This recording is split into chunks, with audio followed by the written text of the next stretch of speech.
Hello दोस्तों, कैसे हैं आप सब। दोस्तों आशा करता हूँ आप सभी बहुत अच्छे होंगे। दोस्तों इन्वेस्टमेंट ऑप्शंस की सीरीज में आज हम लोग एक ऐसे ऑप्शंस के बारे में सीखने जा रहे हैं जिसमें रिस्क जो है दोस्तों ऑलमोस्ट आपका एफडी में जो रिस्क इन्वॉल्व होता है रिस्क उतना ही है इसमें, और इसमें रिटर्न्स जो है दोस्तों वो कंपेरेटिवली आपका एफडी से ज़्यादा रिटर्न मिलता है दोस्तों। तो हाँ दोस्तों, आज जिस ऑप्शंस के बारे में मैं आपको बताने जा रहा हूँ वो काफ़ी सारे लोगों के लिए एक नया ऑप्शंस निकल के आएगा दोस्तों, और काफ़ी बेनिफिशियल ऑप्शंस भी है दोस्तों। तो दोस्तों आज मैं आपको बताने जा रहा हूँ एक बॉन्ड्स के बारे में दोस्तों। बॉन्ड जो होता है दोस्तों वो उसमें क्या होता है, बॉन्ड एक तरीके का फंड रेज करने का, कॉर्पोरेट्स या गवर्नमेंट के लिए फंड रेज करने का एक ऑप्शन है दोस्तों। एक गवर्नमेंट बॉन्ड भी होता है, एक कॉर्पोरेट बॉन्ड भी होता है दोस्तों। तो गवर्नमेंट और कॉर्पोरेट्स के लिए पब्लिक से डायरेक्टली फंड रेज करने का एक नया ऑप्शन है बॉन्ड के थ्रू दोस्तों। तो बॉन्ड में क्या होता है दोस्तों, यूजुअली क्या होता है कि जैसे आप अगर एफडी में इन्वेस्ट करते हो तो आप अपना पैसा बैंक के एफडी में लगाते हो और जिसमें आपको 6 से 7% का रिटर्न मिलता है। और बैंक जो क्या करता है आपके पैसे को फर्दर आगे लोन देता है और लोन पे वो 10, 11, 12% का रेट से वो इंटरेस्ट चार्ज करता है दोस्तों। तो इस तरीके से क्या होता है बैंक का 3-4% का स्प्रेड हो जाता है दोस्तों। बॉन्ड मार्केट में क्या होता है दोस्तों कि गवर्नमेंट या जो कॉर्पोरेट्स है वो बैंक के थ्रू नहीं, वो डायरेक्टली पब्लिक के थ्रू पैसे रेज करती है, जिसमें क्या होता है दोस्तों कि जो बैंक का बीच का स्प्रेड है वो खत्म हो जाता है। और उसमें क्या होता है दोस्तों, जो भी बीच का स्प्रेड होता है वो कुछ फायदे उसके कॉर्पोरेट या गवर्नमेंट को हो जाते हैं दोस्तों, और कुछ फायदा जो होता है वो पब्लिक को हो जाता है दोस्तों। फॉर एग्जाम्पल अगर कोई गवर्नमेंट एजेंसी मान लिया जाए कि हम हुडको की बात करते हैं या एनएचआई की बात करते हैं दोस्तों, तो वो अगर बॉन्ड इशू करता है और बॉन्ड इशू करने से क्या होता है कि जो पब्लिक है वो उसको डायरेक्टली सब्सक्राइब कर सकता है। तो नॉर्मली जो क्या होता है इन सभी बॉन्ड्स में जो रेट्स होता है दोस्तों उसमें एफडी से ज़्यादा रिटर्न मिलता है आपको दोस्तों। दूसरा ऑप्शन ये भी है दोस्तों कि बॉन्ड को जो है वो मार्केट में आप ट्रेड भी कर सकते हो, चाहे तो प्राइमरी मार्केट में या सेकेंडरी मार्केट में आप इसको ट्रेड भी कर सकते हो दोस्तों। बॉन्ड में क्या होता है, जैसे नॉर्मली आपको एफडी में इंटरेस्ट मिलता है वैसे ही बॉन्ड का एक कूपन रेट होता है दोस्तों।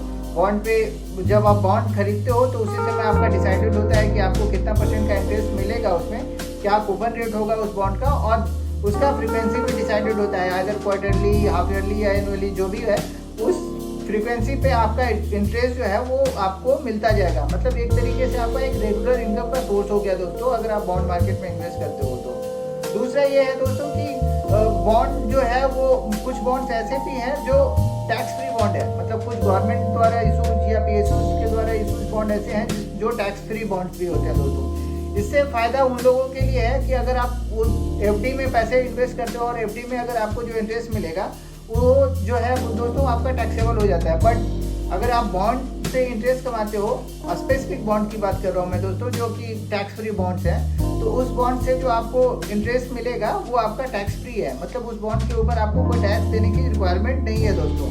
तो उससे भी है कि कुछ लोगों के लिए जैसे क्या होता है कि जो 30% वाले स्लैब में होते हैं तो उनका क्या होता है कि वो डायरेक्टली जो है वो उनको जितना भी पैसे अगर वो एफडी में इंटरेस्ट कमाते हैं, फॉर एग्जांपल किसी ने 2 लाख रुपए एफडी का इंटरेस्ट कमाया और वो 30% वाले टैक्स स्लैब में है, तो उनको 30% टैक्स जो होता है 60,000 जो है उनको टैक्स देना पड़ जाता है। तो इफेक्टिवली उनका 1,40,000 ही बचता है दोस्तों। लेकिन अगर आप टैक्स फ्री बॉन्ड में इन्वेस्ट करते हो तो उसमें अगर आपका रिटर्न जो है एफडी के बराबर भी है या एफडी से थोड़ा ज़्यादा भी है, तो आपका जो straight away 2 lakh for example अगर मिलता है आपको इंटरेस्ट, तो 2 लाख का 2 लाख जो है वो आपका खुद का इनकम है दोस्तों, और उस पर आपको कोई टैक्स देने का रिक्वायरमेंट नहीं होता है दोस्तों। आशा करता हूँ ये आपको समझ में आया होगा कि बॉन्ड मार्केट होता क्या है, बॉन्ड में कैसे इन्वेस्ट करते हैं, बॉन्ड इशू कौन करता है, बॉन्ड के सब्सक्राइबर कौन होते हैं। तो इन सारी जानकारी से दोस्तों मुझे लगता है कि आप काफ़ी संतुष्ट होंगे। और इन केस अगर कुछ लोग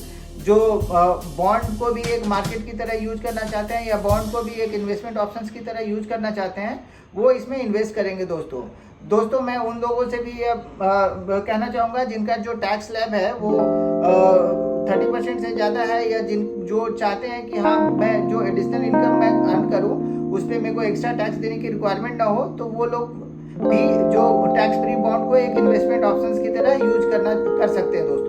थर्ड ये भी है दोस्तों कि सिंस मैं कभी किसी को ये सजेस्ट नहीं करता हूँ कि आप अपना चाहे सारा पैसा जो है वो म्यूचुअल फंड में इन्वेस्ट कर दीजिए या सारा पैसा किसी मार्केट में इन्वेस्ट कर दीजिए, स्टॉक्स में लगा दीजिए, या सारा पैसा आप एफडी में ही रखिए।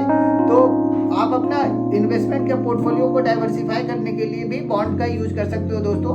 और बॉन्ड में भी आप कॉर्पोरेट बॉन्ड या गवर्नमेंट बॉन्ड व्हाटएवर जो भी आपको सुटेबल लगता है उसमें आप कर सकते हैं दोस्तों। धन्यवाद दोस्तों, मैं आशा करता हूँ आपको ये वीडियो अच्छा लगा होगा। अगर आपको ये वीडियो अच्छा लगा है दोस्तों तो कृपया लाइक और सब्सक्राइब जरूर करें और अधिक से अधिक वॉच करें दोस्तों। धन्यवाद।